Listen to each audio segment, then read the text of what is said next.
일단 저희가 그 돈으로 집을 알아보는 중이에요. 집? 무슨 집? 엄마 혼자 살기에 괜찮은 곳 알아보는 중이에요. 이제는 애들도 다 컸으니까 봐주실 필요 없고 엄마도 편하게 사시는 게 좋잖아요. 이제 내가 필요 없으니까 따로 살자고? 아니, 나보고 나가서 살라는 소리야? 엄마는 혼자고 저희는 둘이잖아요. 괜히 오해하지 마세요. 그렇게 하는 편이 엄마한테도 더 좋을 것 같아서 저희가 상의 끝에 결정한 일이거든요. 말은 똑바로 해라. 이제 부려먹을 만큼 다 부려먹었으니 집 내놓고 나가라는 소리 아니야? 엄마 쫓아내고 너희들끼리 살 수 있을 것 같았어? 5천만 원으로 무슨 집을 구해? 부려먹다뇨. 그렇게 말씀하시면 저희도 섭섭해요, 어머님. 이 상황에 너가 나보다 섭섭하겠냐? 저희도 그동안 엄마 모시고 살면서 많이 힘들었어요. 이젠 한 집에서 사는 게 서로에게 모두 불편해졌잖아요. 그러니까 너 말은 나 때문에 불편했다는 소리야? 오늘 이야기는 72세 김 씨와 그녀의 아들 그리고 며느리에 대한 사연입니다. 믿었던 가족에게 배신당한 김 씨의 마음은 좋지 않았어요. 그것도 가족 중에 가장 믿었던 아들에게 배신을 당했기 때문입니다. 같이 살기 싫다고 거절하던 김 씨를 끈질기게 설득해서 살던 집을 팔고 양쪽 살림을 합쳐 넓은 집으로 이사를 하게 만들었죠. 그렇게 아들 며느리와 함께 살기 시작한 것이 모든 비극의 시작입니다. 합가 이후로 김 씨는 맞벌이를 하는 아들 부부를 대신해 어린 손주 둘을 돌보면서 밥하고 빨래하고 모든 집안일까지 대신하게 되었죠. 남편 떠나고 혼자 조용히 살며 노후엔 소소하게 취미 생활하고 친구들을 만나려고 했던 본인의 계획에서 크게 벗어난 삶이었습니다. 하지만 내 자식이었고 내 자식이 결혼해서 탄생한 손주들이었기에 이렇게 희생하며 사는 것도 나쁘지 않았어요. 함께 살면서 서운함을 느낀 적이 있었고 차라리 혼자 살고 싶다는 생각을 할 때도 있었습니다. 그래도 꾹 참으며 지냈더니 좋은 날도 있더라고요. 이미 10년이 넘는 시간을 손주들을 다 키웠고 둘째가 올해 중학교에 들어가면서 이제야 조금 편하게 살 수 있겠구나 싶었죠. 하지만 김 씨가 더 이상 필요 없다고 느낀 것인지 아니면 한 집에 같이 살기 싫어서 그런 건지 아들과 며느리는 김 씨 모르게 분가를 준비하고 있었어요. 하지만 알고 봤더니 분가하는 사람은 자기들이 아니라 김 씨였던 것이었습니다. 이런 은혜도 모르는 배은망덕한 것들이 있나 싶었죠. 자기들이 필요할 때는 몇 날 며칠을 찾아와 온갖 가머니설로 꼬드겼고 김 씨가 살던 집까지 팔아 살림을 합쳐서 실컷 부려먹었죠. 그러던 자식들이 이제는 늙은 부모는 필요 없다는 태도였습니다. 하지만 김 씨는 절대 이렇게 쫓겨날 생각이 없었어요. 그래서 아들 며느리에게 복수를 해주기로 결심했어요. 김 씨에게는 아들만 둘이 있었습니다. 큰아들은 직장에 다니고 있었고 작은 아들은 자영업을 했어요. 둘 다 자기 앞가림은 하면서 먹고 사는데 큰 문제는 없었죠. 결혼할 때 똑같이 적당하게 도와주었고 둘째를 장가 보낸 뒤로 자식 농사는 이제 끝이라 생각했습니다. 어머님 바쁘세요? 내일 어버이날인데 어머님, 아버님 모시고 저녁 식사 함께 하려고요. 내일은 수요일이잖아. 너희들 다음 날에 또 회사 가야 하는데 저녁은 무슨 저녁이야? 퇴근하면 집에 가서 쉬어. 그래도 어버이날인데 어떻게 그냥 넘어가겠어요. 됐어. 내가 너희 결혼할 때 했던 말 잊었니? 그냥 1년에 2번 명절 때만 찾아오면 된다니까? 가끔 전화나 한 통하면 그걸로 된 거야. 김 씨는 두 아들을 결혼시키면서 한 가지 다짐한 것이 있습니다. 시도 때도 없이 아들 며느리를 불러대며 귀찮게 하지 않겠다는 것이었어요.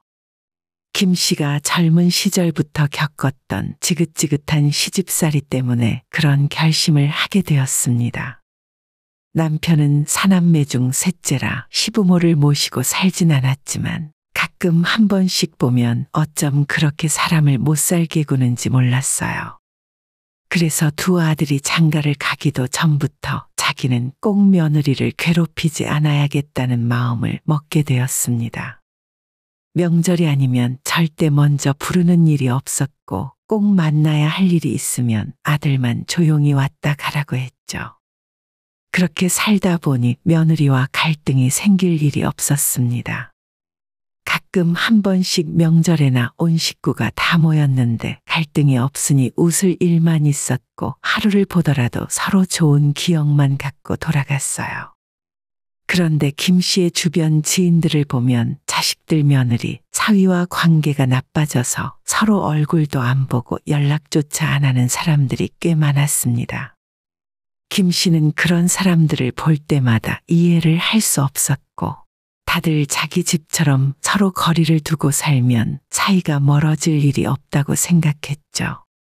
이 정도면 김 씨도 행복한 노후 인생을 보낼 줄 알았습니다. 둘째 아들이 결혼하고 몇 년 지나지 않아 남편이 급작스레 세상을 떠났어요. 전혀 마음의 준비가 되어 있지 않았고 모든 가족들이 큰 상심을 떠안게 되었죠. 그런데 남편 장례가 아직 끝나지도 않았는데 김 씨는 큰아들 며느리에게 또다시 상처를 받고 말았습니다. 밤늦게까지 이어진 조문객을 맞이하고 한숨 돌리기 위해 잠시 밖으로 나왔는데 창문이 살짝 열려 있는 아들의 차 안에서 며느리와 둘이 나누는 대화를 우연히 엿듣게 되었죠. 지금 이 상황에서 할 말은 아닌 것 같긴 한데 우리가 혼자 남은 어머님을 모시고 살아야 하는 건 아니지? 당신은 지금 그 생각을 어떻게 해? 그리고 우리 엄마는 혼자 사셔도 돼. 당신이 장남이니까 그렇지. 나중에라도 어머님이 우리랑 같이 살고 싶다고 하면 어떡해? 그럴 일은 없을 것 같긴 한데. 만에 하나 엄마랑 같이 살면 집에서 애도 봐주실 거고 크게 나쁠 건 없잖아. 아무리 애를 봐주더라도 시어머니를 어떻게 모시고 살아? 난 못해. 절대 못해. 알겠어. 사실 나도 엄마랑 한 집에서 살 생각 없어. 그냥 한번 해본 소리야. 걱정하지 마. 엄마 혼자 사시다가 나중에 아프면 요양병원 같은 곳으로 모시면 돼.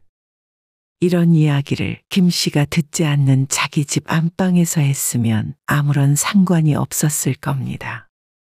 하지만 굳이 남편 발인도 마치지 않은 장례식장에서 왜 이런 말을 하고 있는지 이해할 수 없었죠. 아무리 떨쳐내려고 해도 계속 머릿속에 남아 있었고 결국 장례를 마치고 일주일이 지나 큰아들에게 먼저 전화를 걸었어요. 나도 너희들이랑 같이 살 생각 없다. 괜한 걱정하지 마라. 네? 갑자기 무슨 말씀이세요?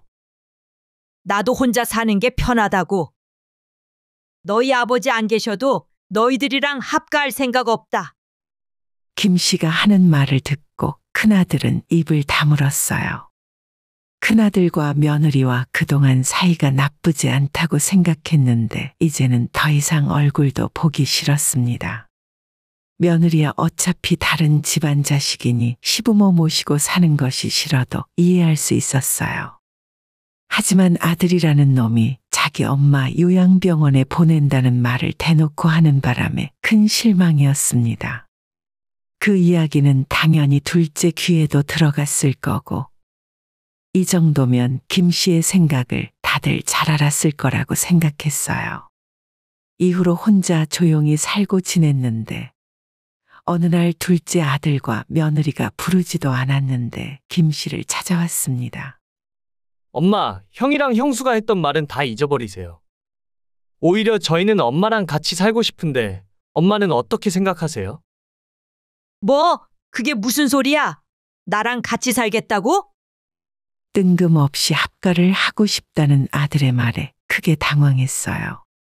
아들은 며느리와 눈을 한 번 마주하더니 미리 준비해온 것처럼 말을 이어나갔습니다. 엄마 혼자 사시기 적적하시잖아요. 저희 입장에서도 엄마랑 함께 살면 안심도 되고 아이들도 다 엄마를 좋아하잖아요. 아들은 합가의 이유를 한참 더 떠들었지만 그래도 김 씨는 엄두가 나지 않았어요. 함께 살면 서로 불편한 것도 많을 거고 아들과 손주는 그렇다 쳐도 며느리와 한 집에서 사는 건 상상만 해도 답답했습니다. 난 생각 없다. 괜한 소리 말아라. 부모 자식은 적당히 거리가 필요한 법이야. 괜히 가족이랍시고 함께 살면 서로 싸울 일밖에 없어. 저희는 괜찮아요. 진짜 엄마가 필요하다니까요. 김 씨가 단호하게 거절하자 아들은 점점 옆에 있는 며느리의 눈치를 보고 있었고 동시에 며느리의 표정도 좋지 않았죠.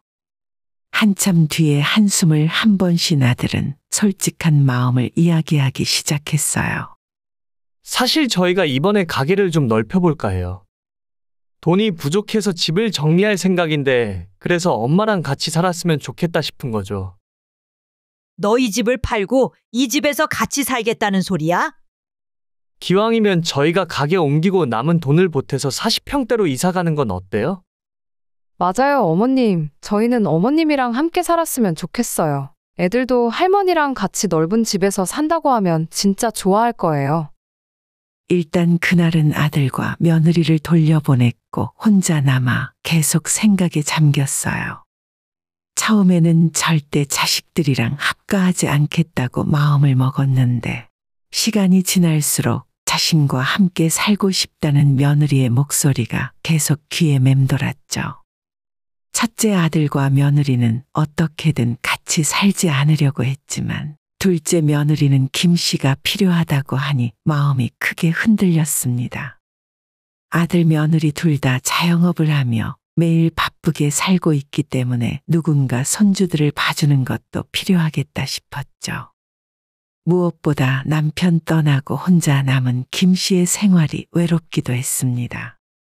결국 얼마 후 합가 결정을 내렸고 김 씨는 살던 집을 부동산에 내놓았어요. 원래 남편과 살던 33평 집도 좁지 않았지만 이제는 5 식구가 살아야 했기 때문에 40평대 집으로 이사를 가는 것이 낫겠다 싶었죠. 엄마 죄송해요. 생각보다 가게에 들어가는 돈이 많아서 남는 게 별로 없네요. 아들 역시 새 집을 사는데 돈을 많이 보태겠다고 했지만 결국 이래저래 부족하다면서 3천만 원 보태는 것이 고작이었어요. 33평에서 45평으로 이사를 가는데 추가로 들어가는 돈은 1억이 넘었지만 그래도 아들에게 더 이상 돈 이야기는 하지 않았습니다. 대부분 돈으로 집을 샀기 때문에 당연하게 명의도 김 씨 앞으로 해두었어요. 며느리는 살짝 불만이 있는 것 같았지만 아들이 중간에서 아무 말도 못하게 입단속을 하는 것 같았죠. 어찌됐건 두 집안의 살림이 하나로 합쳐졌고 아들은 작게 하던 식당의 규모를 크게 늘려 먹자골목 한가운데로 진출했어요. 사업은 잘 풀리는 것 같았고 아들과 며느리는 항상 밤늦게까지 열심히 일을 했습니다. 어머님, 저희 오늘 늦을 것 같아요. 이 시간에 단체 손님이 들어왔거든요. 알겠다. 내가 애들 데리고 있을게. 걱정 마라. 원래는 며느리가 먼저 퇴근해서 아이들을 봐주었는데 이젠 김 씨가 집에 있으니 마음 놓고 늦게까지 일을 하는 것 같았어요. 서로가 의견을 나누진 않았지만 자연스럽게 김 씨가 육아와 살림을 모두 떠안게 되었죠. 엄마, 나물 좀 몇 가지 무칠 줄 아시죠? 나물? 갑자기 그건 왜? 요즘 식당 밑반찬이 조금 부실한 것 같아서요. 재료는 제가 가져다 드릴 테니까 집에서 밑반찬 좀 만들어 주세요. 어차피 식사 준비하는 김에 같이 하시면 되잖아요. 그때부터 김 씨는 육아와 집안 살림 외에도 아들의 가게 일까지 떠안게 되었습니다. 그 대가로 받는 건 한 달에 100만 원이 고작이었어요. 누군가는 자식에게 100만 원을 받으면 많이 받는다고 생각하겠지만 그 돈으로 손주들 간식값도 써야 하고 집안의 모든 식비며 휴지, 샴푸 같은 생활용품도 아들이 주는 돈에서 해결해야 했습니다. 공과금 같은 걸 생각하면 김 씨의 돈도 비슷하게 생활비로 사용했죠. 그래도 아들 며느리와 손주들에게 해주는 것이라 돈이 아깝진 않았어요.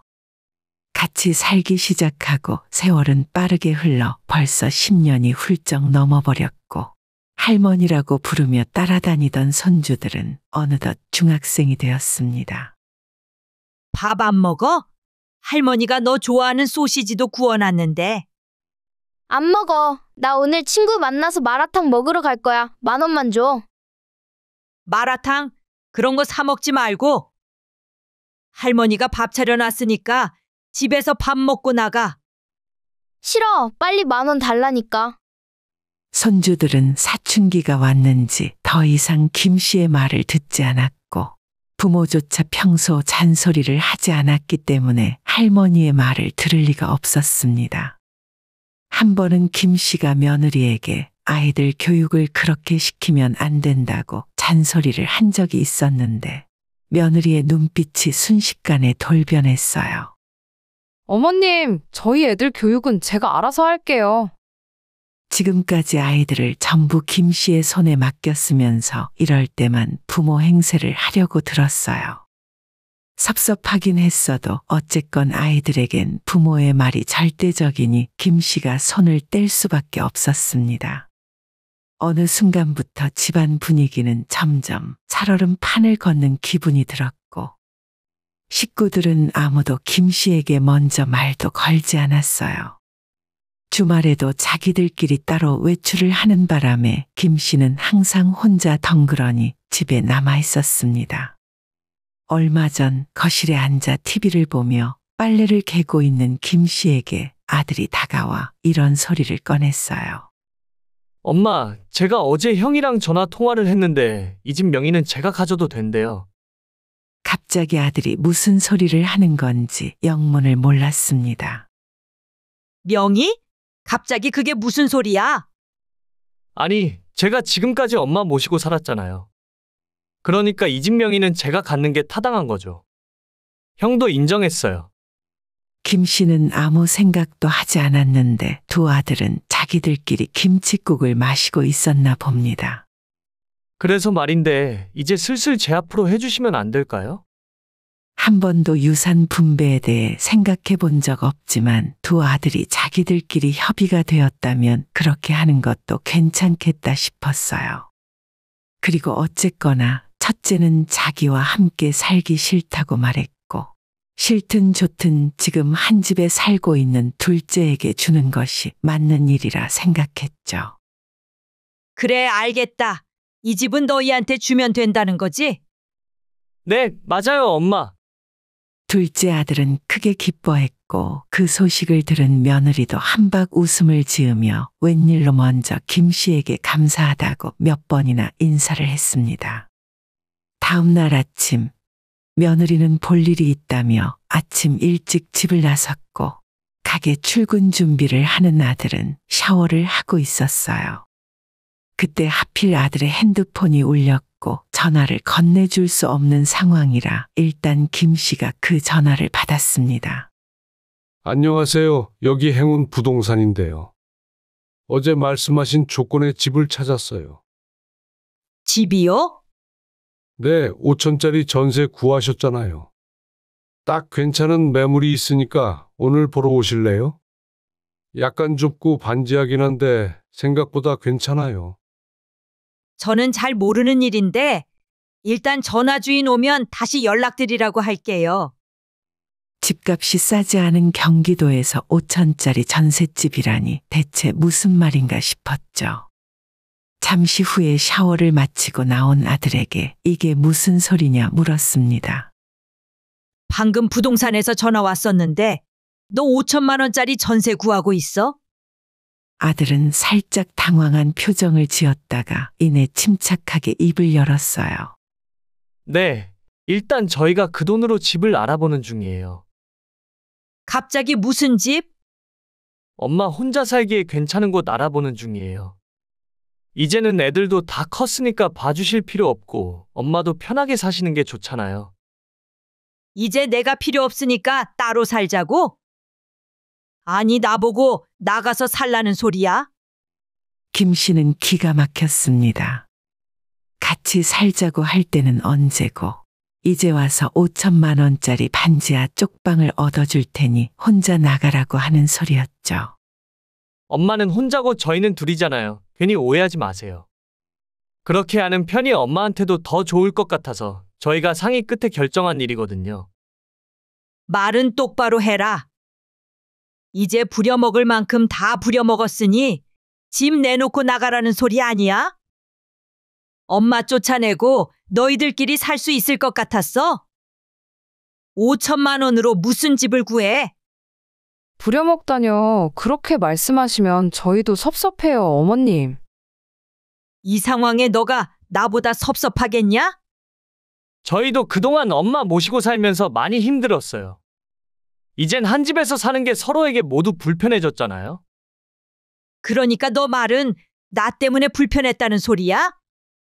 김 씨는 부동산 전화를 자기가 먼저 받은 것이 천만다행이라 생각했죠. 너 이번 주 안으로 짐 빼라. 너희들 모두 내 집에서 나가. 엄마, 명의 제 앞으로 해주신다면서요? 이 집 저한테 주기로 하셨잖아요. 저희는 절대 못 나가요. 아들의 뻔뻔한 모습을 보며 머리끝까지 분노가 치밀어 올랐습니다. 이런 아들에게 깜빡 속아서 10년 넘는 시간을 낭비했고 그것도 모자라 집까지 뺏어가려고 했었죠. 엄마, 이 집 살 때 저희 돈도 들어갔잖아요. 그때 그 3천만 원? 알겠다. 그거 내가 바로 현금으로 돌려줄 테니까 하루빨리 짐 빼서 나가. 아들은 도저히 말이 안 통한다는 듯 저녁에 다시 이야기하자며 출근을 해버렸고 김 씨는 바로 현관문의 비밀번호를 싹 바꿔버렸습니다. 아들 며느리는 물론이고 손주들까지 이 집에 한 발짝도 들어올 수 없었죠. 엄마, 문 좀 열어봐요. 어머님, 일단 저희 얼굴 보고 대화해요. 할머니, 나 배고파. 빨리 문 열어. 하루 전까지만 해도 한 집에서 먹고 자는 식구라고 생각했는데 이제 보니 도둑놈 날강도가 따로 없게 느껴졌습니다. 엄마, 저희가 나가라고 안 할게요. 그냥 지금처럼 계속 같이 살아요. 아들이 애원하듯 말했지만 끝까지 문을 열어주지 않았습니다. 다음 날 아침에 일어나 보니 식구들이 다시 학교에 가고 일을 하러 나갔는지 현관문 앞이 조용했고 여기저기 이삿짐 센터에 전화를 돌려 그날 오후에 집에 있던 아들 며느리와 손주들의 짐을 싹 다 정리해버렸어요.